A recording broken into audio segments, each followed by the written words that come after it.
Thank you. Students and families identified lack of student support, class size, deteriorating school facilities, high teacher turnover, and outdated curricular resources as the highest priority issues facing our schools.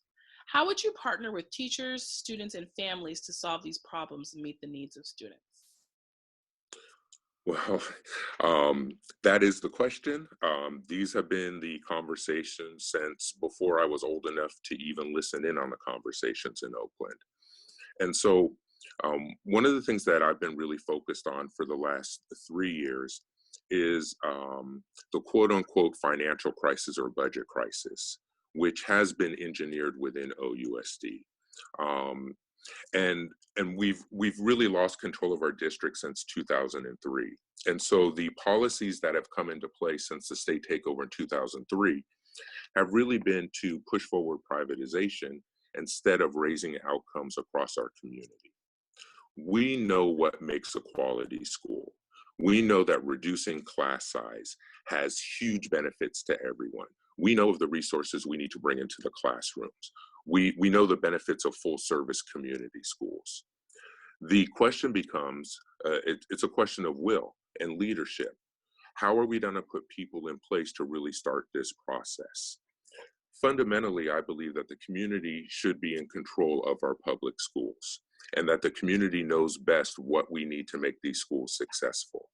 I've been working for 3 years on the sustainable community schools model nationally, and we really hope to bring that to Oakland and really fully roll it out.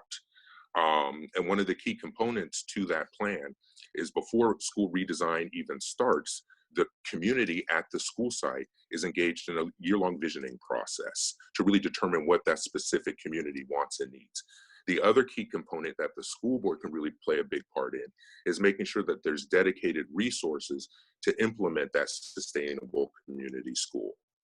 So for example, in Chicago, through their teachers union and through the contract, they now have 20 sustainable community schools. Each one of those schools is given an extra $500,000 a year to implement their sustainable community schools. Those are the things that I think we need to start to look at, bringing control back to the community and making sure that there's resources to really push that forward. And just lastly, I try to stay away. I have lots of my own personal ideas, but the thing that we need more than anything in Oakland is an authentic community engagement so we can all engage in this process and we can all buy into the solutions moving forward. Thank you. Thank you. Okay. So the question is, students and families identified lack of student support, class size, deteriorating school facilities, high teacher turnover, and outdated curricular resources as the highest priority issues facing our schools. How would you partner with teachers, students, and families to solve these problems and meet the needs of students? Well, yes, I totally agree, concur with these challenges that have been identified. I'm going to assume that when they say lack of student support, that they mean that the students are not receiving the support that they need in order to access learning, in order to access tutoring, to get them up to par on level with where they should be. And so I know one of the conversations was trying to figure out ways that we could use resources that we already have in order to provide more support to students. And one of those ways, I mean, I don't want to, tell everybody all my secrets, but because I was a counselor, one of those ways was just working more with our school psychologists. I think that they're underutilized.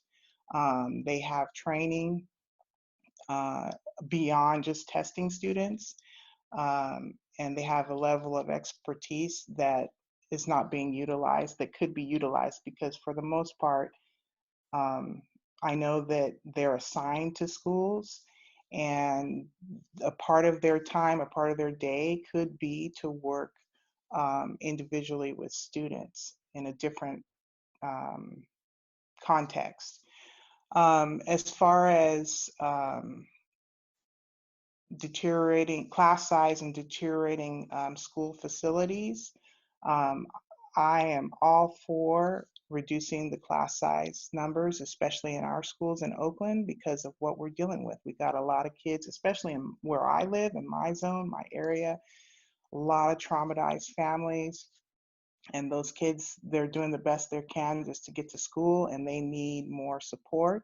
And what I learned is that smaller class sizes works for them, in addition to those extra supports that we can put in place, like what I mentioned with school psychologists working with them. The facilities it's embarrassing. It's embarrassing, the school facilities. The level of deterioration just kind of blows my mind. As a taxpayer, I've been a taxpayer in this district for 25 years. Every year I'm seeing the request to give more and more, but I'm not seeing the end result, which I expect to be, brand new look shining buildings, clean floors, no rodents, no other critters coming out in the classroom. It's the desks and stuff are dated. It's just got to do more. We've got to do more.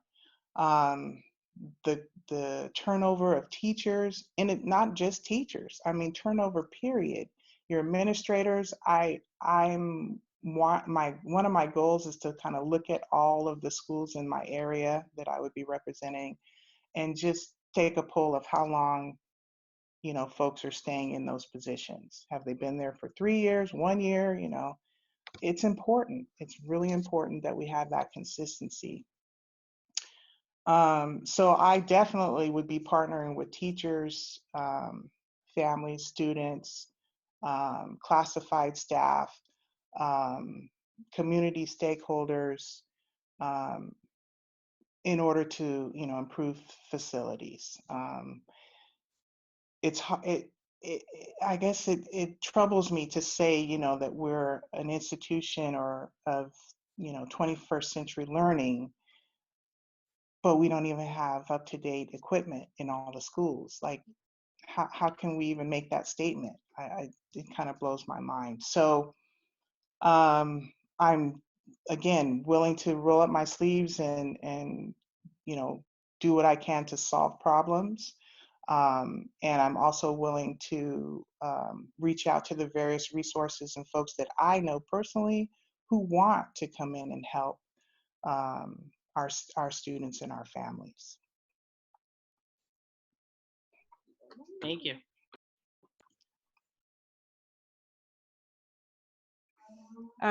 Students and families identified lack of student support, class size, deteriorating school facilities, high teacher turnover, and outdated curricular resources as the highest priority issues facing our schools. How would you partner with teachers, students, and families to solve these problems and meet the needs of students? Yes, one, I would totally commit and empower, to the point that I could, school sites to reorganize their contact with the community, with parents, and with teachers. The solution to all the problems at a school site can be found within that community of parents, teachers, and the local merchants working together. And I think that we have to be careful about that narrative that we have yes, we have a mid-century type operation in terms of physical plants, but there's a lot of creativity and imagination in the teachers, and I think teachers are doing an outstanding job and not getting any recognition for it, because the testing is saying, oh, that there's ineffective content, there's ineffective teaching. We can all improve our methods, obviously. And there are, just like there's bad principals and there's bad school board members, there may be, teachers that need support in becoming a better person. But usually that ends up dominating the conversation. Oh yeah, those teachers, they don't care about our kids. I don't believe that there are, I don't believe that there are any teachers that don't care about our kids.